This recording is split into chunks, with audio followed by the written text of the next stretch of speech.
नमस्कार,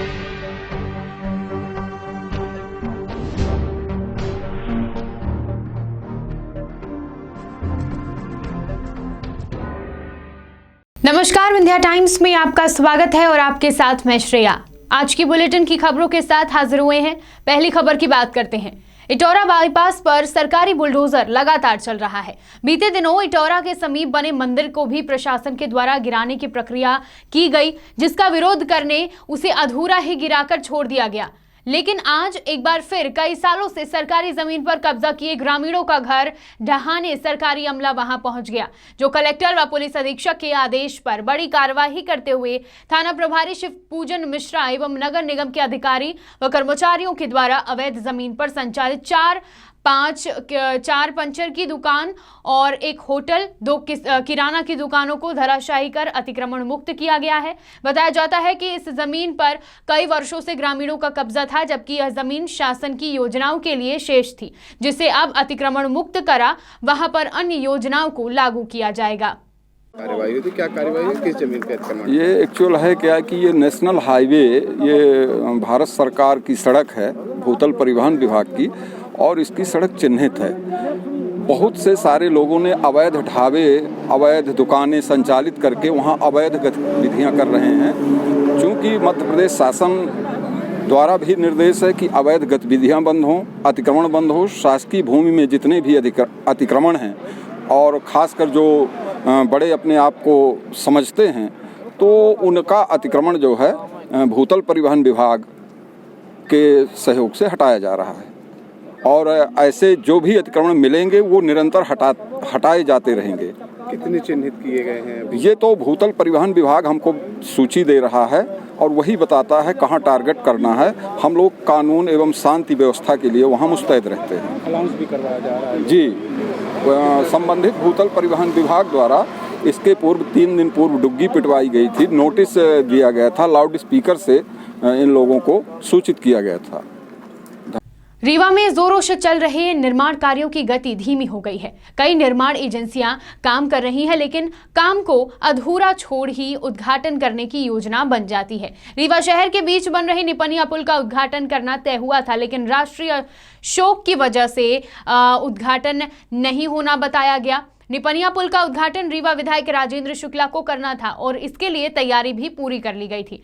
मौके पर सांसद और शहर के लोग भी इकट्ठा हो गए थे, लेकिन जब इस बात की जानकारी विधायक राजेंद्र शुक्ला को लगी कि पुल का निर्माण कार्य अधूरा है, तो वह उद्घाटन करने की बजाय निरीक्षण करने वहां पर पहुंच गए। विधायक राजेंद्र शुक्ला ने मीडिया को जानकारी देते हुए बताया कि उद्घाटन को राष्ट्रीय शोक की वजह से आगे बढ़ा दिया गया है।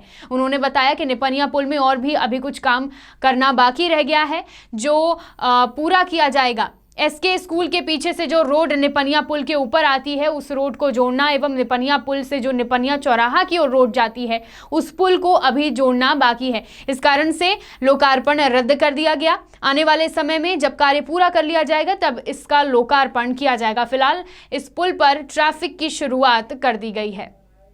आज ये निपनिया पुल का उद्घाटन होगा, किस तरह पुल का उद्घाटन? नहीं, अभी इस उद्घाटन को आगे बढ़ा दिया है।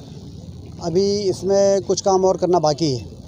कुछ हमने और भी कहा है कि वो निपनिया तिराहा जो है, वहाँ से रोड कंक्रीट की पूरी उस लेवल से लाके और इस पुल में मिलाएं, जिससे कि पता न चले स्लोप का। और इधर इस पुल से लेके इसके पुल के पीछे से जो रोड जाती है, उससे मिलाना है, तब जाके ये कंप्लीट होगा काम। तो अभी निरीक्षण करने आए हैं, इसका लोकार्पण आने वाले दिनों में होगा।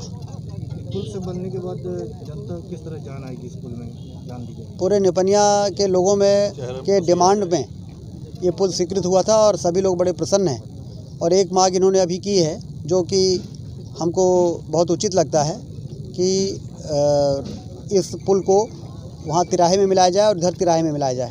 तो वो मांग पूरी करना है, बोल दिया हमने। और जब वो काम वहाँ तक हो जाएगा, उसके बाद भव्य लोकार्पण होगा।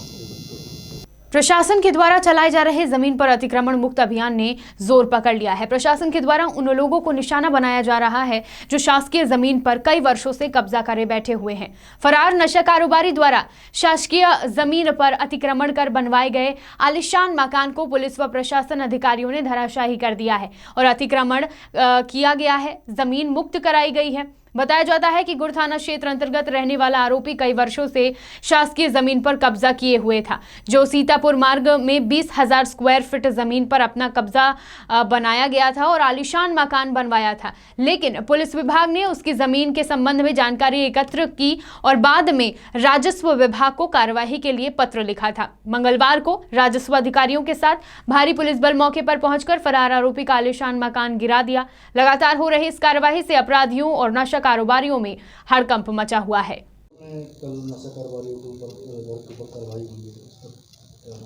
ये हमारे मुख्यमंत्री महोदय का जो निर्देश है कि प्रदेश में माफियाओं के विरुद्ध कार्रवाई की जानी है। इसमें गुंडे, बदमाश, आपराधिक तत्वों जिन्होंने शासकीय संपत्ति पर कब्जा कर रखा है, उनके खिलाफ लगातार अभियान के तौर पर अभी 2 दिन पहले कार्रवाई की गई थी। कल भी कार्रवाई हुई, जिसमें एक सफ़ेदपोश माफियाओं ने मंदिर की आड़ में करीब नहीं है तो 1 एकड़ से अधिक ज़मीन नेशनल हाईवे वालों की हथियार रखी थी, उस पर कब्जा कर रखा था लंबे समय से। वो मुक्त कराई गई प्रशासन के साथ मिलके।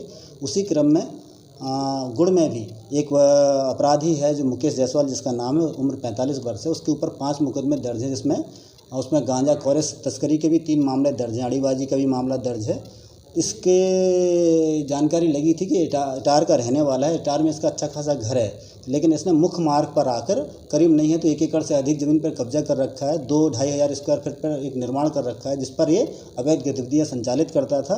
साथ ही वहाँ से कॉरेक्स वगैरह की भी सप्लाई की लगातार पुलिस को सूचना मिलती थी। प्रशासन के साथ मिलके कल इसके विरुद्ध कार्रवाई करके उस पूरा ढांचे को गिरा दिया गया और उस पर पूरा शासकीय स्वामित्व स्थापित कर लिया गया है वापस से। इसने एक बोर भी करा रखा था, उस बोर को भी हमारे एसडीएम साहब ने मिलकर उसमें सार्वजनिक रूप से उसको जनता के लिए चालू करा दिया है। उसको गिरफ्तार भी किया गया, एक मामले में वो फरार भी चल रहा था एनडीपीएस के, उसमें उसको गिरफ्तार करके जेल भेज दिया गया है। सुपर स्पेशलिटी अस्पताल में नर्स भर्ती प्रक्रिया में चयनित अभ्यर्थियों को नियुक्ति नहीं मिलने पर काफी संख्या में नर्स एकत्रित होकर श्यामशाह मेडिकल कॉलेज के डीन मनोज इंदुलकर से मिलने पहुंची। उन्होंने जानकारी देते हुए बताया कि तकरीबन 1.5 वर्ष पूर्व नर्स भर्ती प्रक्रिया के लिए अस्पताल प्रशासन के द्वारा विज्ञापन जारी किया गया था, जिसमें चयन प्रक्रिया पूरी हुई और दीपावली के बाद चयनित अभ्यर्थियों को नियुक्ति पत्र देना था। लेकिन तभी एक और आदेश जारी हुआ जिसमें पुरानी नियुक्ति प्रक्रिया को रद्द कर दिया गया, जिससे चयनित अभ्यर्थियों का भविष्य अंधकार में है।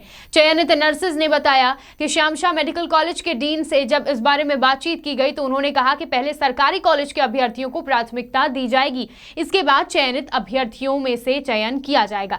वहीं चयनित अभ्यर्थियों का कहना है कि पूर्व की विज्ञप्ति में भी शासकीय कॉलेज के अभ्यर्थियों को प्राथमिकता दी गई थी, जिसमें से 3 शासकीय अभ्यर्थी चयन हुए थे और अब उन्हीं नियमों को बताकर पुनः भर्ती प्रक्रिया को दोबारा शुरू किया जा रहा है। आपको बता दें कि वर्ष 2019 में 141 अभ्यर्थियों का चयन किया गया था, जिन्हें दीपावली के बाद नियुक्ति पत्र देना था, जो अब रद्द किया जा चुका है। लेकिन इस संबंध में अस्पताल प्रशासन कुछ स्पष्ट जवाब नहीं दे रहा है।